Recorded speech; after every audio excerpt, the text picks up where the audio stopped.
ये है तुर्की का नया नवेला स्टेल्थ ड्रोन आंका 3 और ये बात आप मानकर चलिए कि अगली बार जब भारत और पाकिस्तान आमने सामने होंगे तो हमारा मुकाबला इसी से होने वाला है। ऐसा इसलिए क्योंकि तुर्की की सेना में शामिल होने से पहले तुर्की ने इसे पाकिस्तान को ऑफर कर दिया है, वो भी एक दो नहीं 100 की संख्या में। जी हाँ, तुर्की ने 100 आंका 3 देने का ऑफर दिया है पाकिस्तान को और रिपोर्ट्स के अनुसार पाकिस्तान इस ऑफर को एक्सेप्ट करने जा रहा है। जी हाँ, पाकिस्तान प्लान कर रहा है 100 आंका 3 ड्रोन खरीदने का और क्योंकि भारत का इससे मुकाबला होने वाला है, अब समय है इसके बारे में सब कुछ जानने का। मैं विस्तार से सारी सच्चाई आपके सामने इसकी रख दूंगा। और हाँ, ये मत सोचना कि मैं भारतीय हूं, हमारा इससे मुकाबला है तो मैं बस इसकी बुराई करने वाला हूं। नहीं, मैं सच्चाई आपके सामने रखूंगा, आपको पसंद आए चाहे ना आए, और ये भी जानेंगे कि हम इसका मुकाबला करें तो करें कैसे। साथ ही ये हमारे लिए कितनी चिंताजनक खबर है। ये प्रोजेक्ट बेरख्तार का नहीं है। आपने अभी तक देखा होगा तुर्की के ज्यादातर ड्रोन बनाती है इनकी प्राइवेट डिफेंस कंपनी बेरख्तार, लेकिन इसे बनाया है टर्किश एरोस्पेस कंपनी ने, जो कि टाई के नाम से जानी जाती है, TAI। ये तुर्की की एक सबसे बड़ी सरकारी हथियार निर्माता कंपनी है। बात करें आंका 3 की तो इस प्रोजेक्ट पर तुर्की ने अब से 8 साल पहले काम शुरू किया था और इसे बनाकर रेडी कर लिया गया था 2023 में। 2023 के एंड में इसकी पहली उड़ान भी करी गई जो फेल हो गई थी। उसके बाद तुर्की की कंपनी ताई इस पर काम करती रही और इन्हें सफलता मिली 2024 में। Turkey has reportedly proposed a major defense collaboration with Pakistan by offering its next-generation ANK-3 flying-wing unmanned combat aerial vehicle.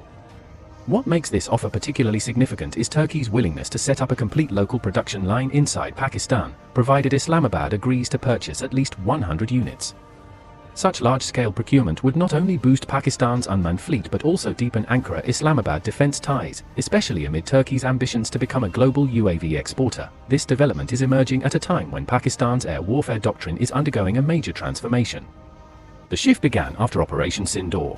A covert हाल ही में आपने देखा होगा पाकिस्तान और तुर्की के बीच में एक बहुत ही बड़ा डील हुआ है। जिस प्रकार से भारत में पुतिन आए थे उसी प्रकार से पाकिस्तान वाले बौखला गए और कह रहे थे कि भाई हमारे लिए कोई देश नहीं है। तो वहीं तुर्की के जो राजा है या तुर्की का अपने दामाद की जो कंपनी है वो पाकिस्तान में असेंबल करने के लिए जो लड़ाकू विमान बनाए जाएंगे वो यहीं पर बनाए जाएंगे। आपने कई बार देखा होगा इनकी मित्रता को लेकर, इनकी प्रेम कहानियों को लेकर कई बार सुना होगा आपने, और आपने कई बार जज भी किया होगा। अभी हाल ही में सुर्खियों में रहा ये रिपोर्ट कह रहा है कि जो लड़ाकू विमान है ये पाकिस्तान के लिए तुर्की का एक बड़ा ऐलान। तुर्की ने का जो दामाद है ना, उसने एक कंपनी बनाया है, उस कंपनी के द्वारा लड़ाकू विमान अब पाकिस्तान में बनाए जाएंगे। इससे होगा क्या, भारत पर इसका बहुत बुरा प्रभाव पड़ने वाला है। आप कहोगे क्यों?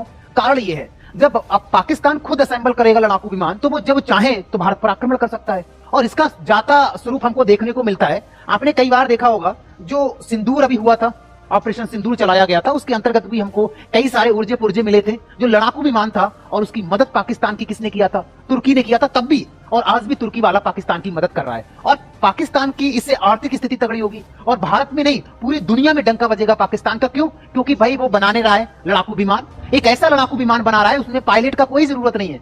वो केवल भेज देगा कि कहां पर मिसाइल छोड़ना है, कहां पर आक्रमण करना है, वो लड़ाकू चला काम खल्लास कर देगा। इस प्रकार का बनाया गया है। जब इसकी फ्लाइट टेस्ट पूरी तरीके से सफल रहे और तब से लेकर अब तक पिछले 1.5 सालों में इसके सभी टेस्ट और ट्रायल कंप्लीट हो चुके हैं और अब ये सेना में शामिल होने को तैयार है। तुर्की की ऑफिशियल साइट के अनुसार आने वाले 2026 में यानी कि अब से 3-4 महीनों के बाद ये तुर्की की सेना को मिल जाएगा। लेकिन आप जानकर हैरान होंगे कि तुर्की को बाद में ये मिला है, इसके ऑर्डर तुर्की को पहले मिलने शुरू हो गए हैं क्योंकि ट्यूनीशिया ने ऑलरेडी 3 आंका 3 ड्रोन का ऑर्डर तुर्की को दे दिया है। इसकी पेमेंट भी कर दी गई है और जो ड्रोन है साथ ही जो उसके साथ आने वाली मिसाइलें हैं, सर्विलांस सिस्टम है, टोटल पूरा पैकेज है जो कि $80 मिलियन में ट्यूनीशिया को दिया है तुर्की ने। यानी कि अगर देखा जाए तो अगर पाकिस्तान खरीदेगा मिसाइलों और सर्विलांस सिस्टम के साथ करीबन 20 से लेकर $30 मिलियन का एक ड्रोन उन्हें पड़ने वाला है। यानी कि 100 आंका 3 खरीदने के लिए 2.5 से लेकर $3 बिलियन खर्च करने पड़ेंगे पाकिस्तानी सेना को और वो ऐसा करने को फिलहाल तैयार है। लेकिन ऐसा क्या है आंका 3 में जो इसे दुनिया के देश खरीद रहे हैं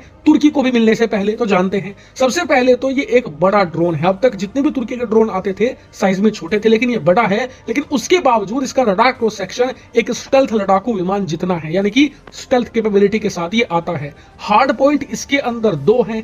इतना ही नहीं, इसके अंदर एयर टू सरफेस मिसाइलें हैं, एयर टू एयर मिसाइलें भी हैं। यानी कि ये लड़ाकू विमान दूसरे जितने भी ड्रोन हैं, जितने भी लड़ाकू विमान हैं, उन्हें भी मारने में सक्षम होगा। और इसको लेकर तुर्की और पाकिस्तान के बीच में बहुत तगड़ी मित्रता है और यहाँ पर आप देखिएगा ये पाकिस्तान दर्शाया जा रहा है और यहाँ पर तुर्की है। इन दोनों के बीच में केवल ईरान एक देश पड़ेगा और यहाँ से सीधे यहाँ पर, और इन दोनों के बीच में संघर्ष घनिष्ठ होता हुआ नजर आ रहा है, जिससे ईरान का भी संबंध यहाँ पर घनिष्ठ होगा, तुर्की और ईरान के बीच में भी, ताकि जितने भी यातायात का जो टैक्स वगैरह है वो भी हम साथ में बचा पाए, और इससे भारत पर आने वाले समय में बहुत बड़ा प्रभाव पड़ेगा। लेकिन आज भले ही नहीं पड़ेगा, जब लड़ाकू विमान असेंबल होना स्टार्ट हो जाएंगे पाकिस्तान में, तब क्या होगा? तब कई प्रकार से आप देखोगे कि इनकी जो रासलीला चल रहा है ना, वो देखने को आपको मिलेगा। जैसे यहाँ पर मैंने थोड़ा सा सोशल मीडिया पर यहाँ पर कुछ चीजें यहाँ पर लिखा हुआ है। अभी आपने देखा होगा, हाल ही में भारत में पुतिन जी आए थे, तो बहुत सारे लोगों ने कहा था भाई क्या है, बहुत सारे देशों में खलबली मच गया कि पता नहीं अब कौन सा डील होगा, क्योंकि रूस जो क्षेत्र है ना, उसने हमेशा भारत का भलाई किया है। और जब पाकिस्तान को पता लगा तो पाकिस्तान ने सोचा भाई क्या करना है, हमारी आर्थिक स्थिति वैसे ही बहुत खराब है, तो ये आर्थिक स्थिति को अच्छा करने के लिए इन्होंने तुर्की जो लड़ाकू विमान बना रहा था, उसका असेंबल वाला पार्ट या जो फैक्ट्री बनाई जाएगी, ये जो प्लांट बनाया जाएगा, अब वो पाकिस्तान में बनाया जाएगा। ये डील यहाँ पर देखने को मिलती है, ठीक है। और यहाँ पर इन दोनों का फिर से ये सिलसिला जारी रहता है। और आपने देखा होगा कई बार